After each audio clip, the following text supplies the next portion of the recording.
Stripe just gave AI agents credit cards, and I think this is a really big deal, Neil, because and combined with Cloudflare, where Cloudflare allows you to just buy products using agents. I think think about it this way, Neil.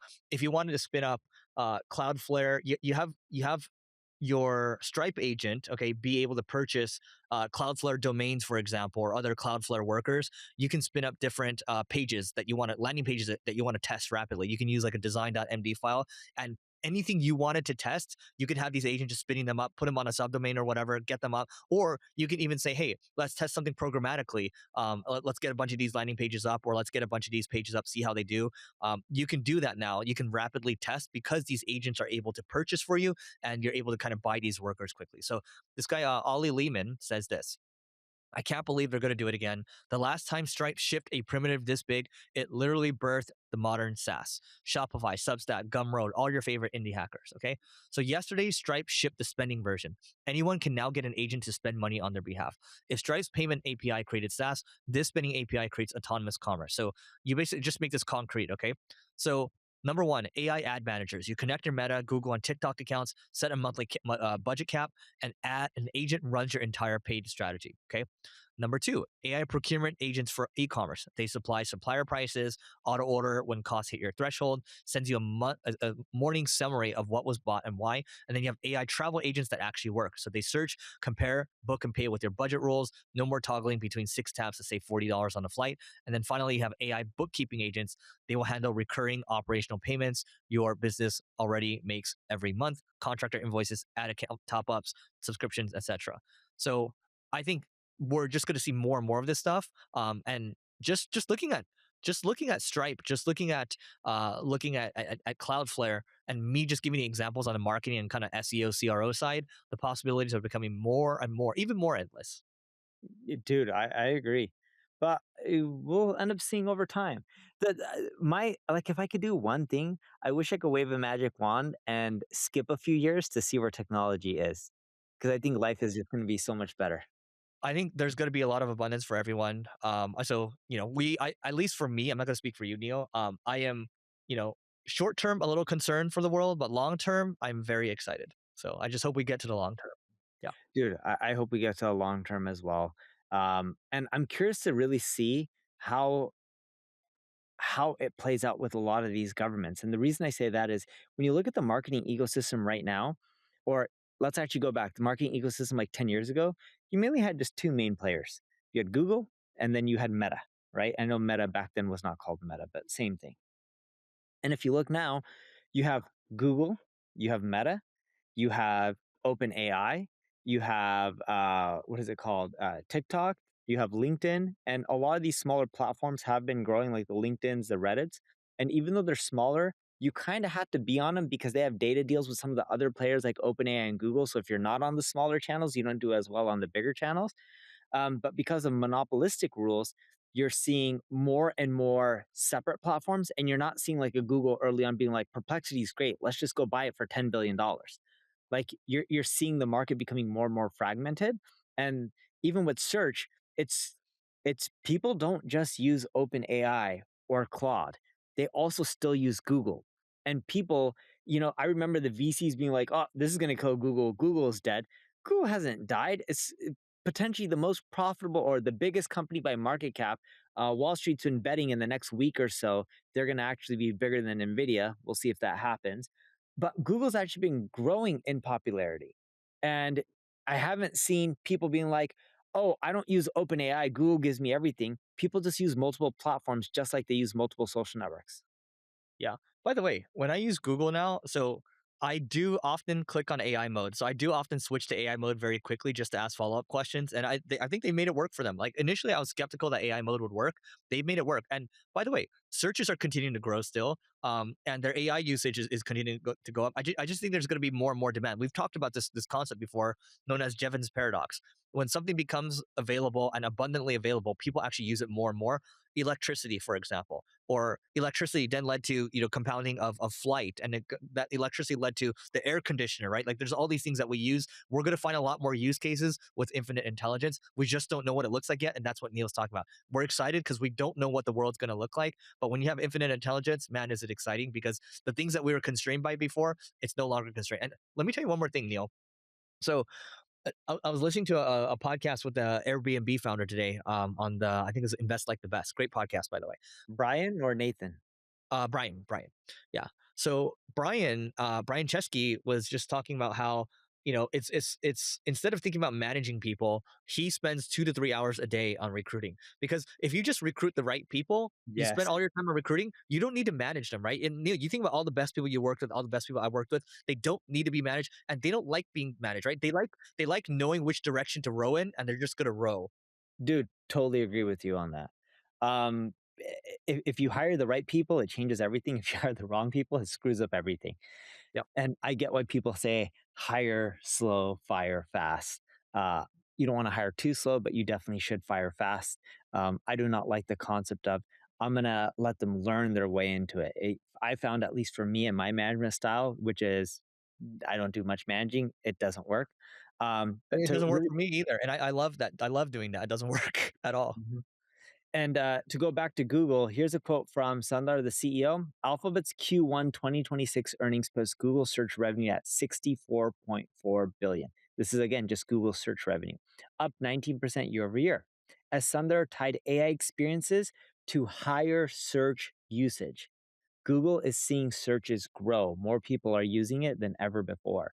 But that just goes to show the marketing ecosystem, what it's going to look like in the future is going to be more options due to the European Union and the laws we have on monopolistic behaviors in America. You're going to see more platforms competing and companies and individuals using multiple platforms versus just one. And here's the kicker. I gave a corporate talk to one of the largest advertisers in the world. I was in their office in Spain. They're all on the Microsoft suite. I said, "Hey, do you guys use Copilot?" They're like, "No, it's blocked. We don't use it." Even though can in theory have access to it because of what they're paying for. They're like, "No, we prefer these other AI platforms that they're using that, and they mainly are OpenAI and Cloud." Dude, Neil, check this out. The fact that I can do this during a call right now is insane. So you're talking about the growth. I'm like, it'd be cool if we kind of just, show people how it looks. Okay. So check this out, Neil. All right, you see this? Look, I was like, hey, draw a chart to show Google's revenue growth over the last 4 years. So next time when you talk about this data, just ask it to draw a chart for you. So I literally just put this in the search bar for Google, and you can see Google's annual revenue growth from 2022 to 2025. So 2023 starts at it's 283 billion. Okay. Then it goes to, and maybe this is a little off on the chart, maybe 307 billion, and then 350, and then 402. So 2022, again, 9.78% growth. So 282 to 308, which is 8.68% growth. And then it grows 14% basically to 350. And then it accelerates even more, 15% in 2025. So they're not slowing down. And then I was like, dude, you know what? Why don't you just, show me what it looks like from a quarterly standpoint, and then you can do that, right? And then you can see it's moved up on this little bar over here. They're all kind of equal here, and then it kind of moves up. Isn't that interesting? It is. But what's more interesting for anyone who's watching this podcast episode instead of just listening to it, you can see how Eric's using Google. Both him and I use Google like this as well as other LLMs like this, but this just shows why Google is actually growing in search volume and not dying. They've adapted and they've actually adapted really well and really quickly. Look at this. Alphabet has reported 11 consecutive quarters of double-digit growth, year-over-year revenue growth as of Q1 2026. That's just insane to me. Growth is driven by AI infrastructure, consumer AI products, and search query volume, with Q1 2026 being the strongest quarter ever. I think what's amazing about Google is that people like consumer, I think, is very difficult. They have consumer and enterprise nailed down. You don't have many companies that can kind of figure that out. So, and oftentimes those are the multi-trillion-dollar companies like an Nvidia, or you think about like a Microsoft, for example. So anyway, good stuff. Quick break for agency owners. You know the content bottleneck. Clients want more content, but writers are more expensive. Freelancers are inconsistent, and you can't scale. ClickFlow fixes that. It creates production-grade content your clients will actually approve, not generic AI slop. It's content that actually matches their voice. One agency using it reported saving 90 hours a month per person. That's margin back in your pocket. Plus, it handles internal linking and content audits, which most agencies charge extra for. There's a 14-day free trial at clickflow.com. Your ops team will thank you. Back to the show. All right. So let me talk about this. So there's this creator play that takes brands from $5 million to $100 million a year. Do you know what it is? No, 500 million to a billion? No, 5 million a year brands to 100 million a year. So this is called the Hudson method. This is from Sean Frank from Ridge. Okay. So I have personally seen 6 brands restart growth using the Hudson method. The steps. Number one, seed hundreds of creators on TikTok, small, new accounts, no one famous. That's okay. Two, pay them per video plus commission, but heavily incentivize them to post lots of videos. Bonuses for posting 100 plus videos a month. Okay. Number three, take all the creative, load it into every ad channel. You just solved creative bottlenecks and unlocked infinite ad angles. Four, scale ad spend on everything while still paying the creators. Commission on ad sales. Okay. So it isn't about TikTok shop sales. It isn't about GMV max. It's all of it. You get free CPMs on TikTok. You get unlimited content and it jumpstarts the whole business. More ads, more angles, more channels. I think that's the most important sentence. More ads, more angles, more channels. This is named after the legendary founder of Comfort, Hudson. All hail the UGC king. I've seen this playbook run a few times. It can work. I've also seen it not work as well. It largely depends on if you have a really good product that works for consumers who, what we found, aren't willing to spend a lot of money. Like if you're selling something for like $10, $20, $50, etc. If you're starting to sell things for like $200, $300, $1,000, we do not see it work as well. Dude, can I speak? I think a lot of it has to do with good product first, which is you need good people to create the good product, right? You And also price. need Yeah, you also need good people on the marketing side too that really understand the game with this, right? They need to understand what is that influencer game? How are you supposed to see all that content and how do you scale it? Interestingly enough, Neil, let me show you something. So this guy reached out to me, and I'm going to show you a video. He made a trailer for us because I want more good editing help. Let me show you this, Neil. Tell me what you think about this here. So let me hit play. Can you see this? Yeah. Okay, here we go. The younger generation is going to use Gemini way more than ChatGPT. You're like a boomer if you use ChatGPT. Yes, and it's going to get shut down. We are going to start to see more one-person billion-dollar companies with one employee. Chinese public sentiment towards AI is significantly more optimistic and trusting compared to the US. People in China, they're all lining up in public to learn OpenClaw. If you tell your model to speak like a caveman, that saves you a lot on costs. So it's like, me code this now. Me need this. I'm not even joking. Like it's cuts down to like 50% of costs. I'm not even joking. This guy created 800 fake doctors to generate 1.8 billion in revenue with one employee. Have you heard about this? Uh-uh. Dude, Neil, what do you think? It's not bad, but I don't think it's going to generate much revenue. But I think it'll get views. My He's point a good is, editor. when you have a good editor that just knows what to do, you don't need to manage them. That's my point, right? Yes. And so that's all I'm saying with this. It applies to kind of the Hudson method as well. You need good people there. You need a good product. Everything comes down to people. And I do believe, going back to what Brian Chesky was saying, if you spend that 2 to 3 hours a day working with your recruiter on setting the tone for the top, he said this, I want to set the tone for the top 200 people in the company, not just my executive team, the top 200. That is building true leverage. And that's how we should all think about this. Dude, it is so hard to find really good people. When you find them, I've done this. I started doing this more later in my career. I hire them even if I don't need them right now. Like if I know I'll Exactly. need them in a year, I'll hire them still and just burn the cost. And people think I'm crazy and stupid for it, but I'm telling you, dude, when you're able to get that amazing like A plus player, you get them because they don't come that often. Let me just put it to you this way, Neil. Not you, Neil, but the audience. And by the way, Amon left a comment here. What is this about? Let me tell you what this video is about, man. It's about making more money, dude. All right, watch the rest of it. Okay, here we go. So, what was I talking about? Oh, wait. About we were talking about A plus players recruiting and burning the money ahead of time. Okay, so let's break down some math. Thank you for that, Neil. So, when it comes to A players, you're like, okay, let's say an A player. I'm going to use simple round numbers. Let's just use 100 grand. Okay, like no, a real A player might cost you $1 million. Okay, let's just put it that way. But I'm going to use 100 grand for the sake of this example, right? So you might be like, oh my god, I can't afford that. 100 grand is too much money. We're not gonna be able to do whatever X Y Z. But here's the thing: if that person can bring you $3 million because they're that damn good, okay, 30x return on that. Okay. Well, if you pay $1 million for someone's like, oh my God, how is this person making $1 million? That's so unfair. That's not good to society, whatever. No, but if that $1 million a year person is adding $100 million a year in value or $200 million a year, yeah, that's a good deal, man. So everyone's trying to get a good deal at the end of the day. Just think about it that way. People would be stupid not to pay for a good deal, and that's how we look at A players. You should, if you find that amazing person where you just know that they got it, Neil, and you're having an amazing conversation, and you're kind of like, damn, this person's smarter than me as well. You should pull the trigger. Yes. And the best part about them is it doesn't take any time out of your day because once you hire them, you don't need to manage them. If you have to manage them and tell them what to do, they're not an A player. They're not even a B player. Yep. Dude, you know what I'll also tell you as well, man? Like, I was reading, like, it's also helpful. Oftentimes, a lot of these A players are creating content. So I've been reading a lot of content on how, like, Ramp created, like, this one product, right? I reach out to the person that wrote that article. And then yesterday, the CTO and I were on the call and we had an amazing conversation. And we're going to start doing some stuff together because I just don't want to wait.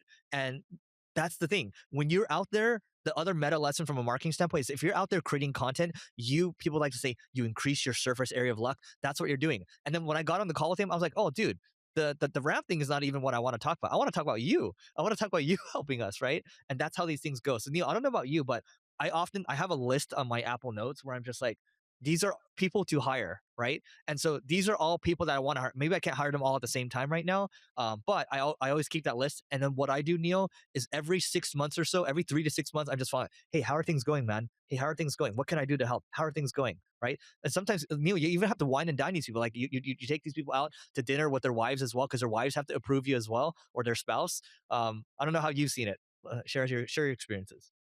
With taking people out, Yeah. So when you're recruiting someone, you have to sometimes, if it's like someone top level, you have to get the spousal buy-in as well. Maybe you haven't seen it. This looks new to you, but I've had to do that before. So uh, the spouse part I know, in which sometimes they want I haven't had to actually talk to the spouses, but sometimes their spouses, like they'll be like, "Oh, I want to talk to my wife or my husband before I make my decisions." But the taking people out, I never had to do that part. That was a part that was a left came out of left field for me. Like I've never had yeah, to actually like wine and dine or take them to a baseball game or do whatever. Like it's just more so um, either I can convince them on the phone and or I can't. yeah.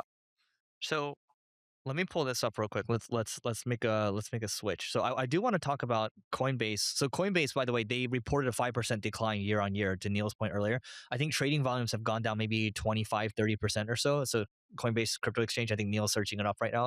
Um, Well, so it's also getting more competitive because other people let you buy the cryptocurrencies like Robinhood at no fees, from my understanding. really, can you Google that too? Yeah, I don't think Robinhood does. Robinhood charge you to buy crypto? I'm pretty sure it's free. There's no trading fees. No, Yeah, really? commission free trading. Wow, Yeah, there's no fees to buy or sell cryptocurrency. But dude, the that's way they great. make money is the spread. Like if you're trying to sell your stock at 130 and they can find a buyer to buy it at 131, they make money, right? Yeah, And they do really well from that. But if you want to buy on Coinbase, from my understanding, let's see, Coinbase they charge for cryptocurrency. Let's see, yes, Coinbase charges fees. they charge an arm and a leg. Yes, it's really fun. Coinbase Pro is cheaper. I don't know if it is anymore, but it I used pay to for be. Coinbase One. So Coinbase One has no fees, but you're paying like $200 or $300 a month or something like that. But there's no fees. Switch to Robinhood, and it's free. I have no association with it. Neil just saved me $3,600. This is great. That's a lot. Do you pay 200 a month or 200 a year? I think it's here. Just Coinbase One But how did I costs. save you $3,600? You no, I think it's 300. Yeah, okay, it's 3 grand a year. Yeah, so 300 a month or 3 grand a year. I paid the 3 grand for the year. Yeah, So you you get the should 20. just cancel and switch to Robinhood and just get your trading for free. Yeah, They both make money off of spreads, so like, why but not just Neil, take the free? I like my Coinbase One card, which gives me up to 4% Bitcoin rewards for my credit cards. Does Robinhood have a They have card a good credit. They have a good credit card. with with the ability to earn crypto? Let's see. All They have five. right. They have 5% cash back. Yes, That's what they have. Robinhood, as of 2026, offers credit cards that allow you to earn rewards, which can be utilized for cryptocurrency, particularly with their gold and premium platinum card. They have 3% cash back. The platinum one launch offers 5x credit card limits, 5x cash back. Gold crypto rewards. You can people can dig in if they want, but like, dude, this is how I believe it's actually better to market. Instead of spending a lot of money on ads and even SEO and GEO and emails and all this stuff. I'm not saying you shouldn't do that, but if you can just take a model like Robinhood and do more at a better price, your marketing goes much further and you don't have to do as much marketing to grow much quicker. And you can just see it in stock price. Like if you look at Hood, the last I checked, they were close to $100 billion company. What are they right now? 68. So their stock is down. You know, it was at 152. They're now at 75. So yeah, they were over 100 billion at one point. Call it 68 right now. If you look at Coinbase, it's a $50 billion company. So I think it's a better mousetrap. I think there's also something to learn from what Robinhood has done. So they have, I think, 5 or 6 business lines that do over 100 million a year. So you have 9-figure businesses, and when you, as you get bigger and bigger, the more kind of products and services that you offer, the more value you can provide to your customer, the more you're able to retain them, and the more you're able to grow. So I'm not saying that hey, you should. Let's say you're listening, you're an agency owner right now, you should have like 10 different services at once. I'm not saying that, but once you start to feel like you're capping onto one area, you just start to add more services, right? So I know some people that are really good in one area, like influencer marketing, for example. Well, okay, you start to get a bunch of people in. It's like, hey, I see angles for other areas too. How can you upsell and cross sell over there? And then that's how you can really expand. Because if you stay, let's say I was just a someone doing YouTube agency. I can grow it to a certain level, but if you really want to expand, you're gonna have to think about, oh, how do I start to help with making ad creative? How do I start to manage the ads as well? How do I add all these other loops and these workflows in there to add more value? Because that's ultimately how you make more by adding more value. Yeah, and interesting enough, both of them actually have that. So Robinhood has 11 divisions that generate over 100 million a year in revenue. Coinbase has 12 divisions that generate over 100 million in annual revenue. But what you're getting at is a really key point for anyone who's trying to do marketing and specifically scale up ads. When you're trying to scale up your ads, you're going to hit a ceiling. And you can keep testing different creatives, but sometimes you just can't spend more without just having diminishing returns. A prime example of this, which we talked about in a previous episode, was eBay. When you spend $2.5 billion on sales and marketing to only get a million new users, you're spending a little bit too much and you should probably cut it back. And it may be better to have 900,000 users and spend a half the cost, right? Like there's a point where just spending that extra dollar just has massive diminishing returns. So, easy way around this is not, yes, you want to keep testing new creatives and keep tweaking your ads and trying to fine tune them so you can scale them, but there is limits. But an easy way around this that a lot of people do in marketing is they create more divisions. So, example with Eric, he has Carrot, he has Single Brain, he has Single Grain. So now you have 3 different divisions, and he probably has even more that he can spend marketing dollars and ad dollars on, right? Another example of this is if you look at my ad agency, NP Digital. Yes, we have multiple products and services like Eric does, but we also have multiple regions. So I can do marketing in the United States. I can do marketing separately in Canada. I can do marketing separately in Portuguese just for Brazil. I can do marketing separately in Montreal in Canada on the French side. I can do marketing in French, and I can do that in 20 plus countries, which is where we're in. And that allows us to scale faster without having to try to just max out the United States, which gets very costly and creates massive diminishing returns in your marketing. This is why companies expand product line and geography. I think the key point is really there's one word that sticks out. The word is optimization. At a certain point, you can no longer optimize. You have to think about the other word, expansion, right? And so again, but also if you're just starting out right now, Neil and I, we're not just saying, hey, just go try to expand right now. You gotta, if you have something that's working well and it's not tapped out yet, you should optimize that a little more. And then maybe once you feel like you're maybe 80% there, you can start to think about other areas. Because both I think Neil and myself have made the mistake of scaling too quickly. Premature scaling actually kills startups. You just got to be very careful. I've made that mistake one too many times. But that being said, yeah, we'll talk to you guys later. Bye.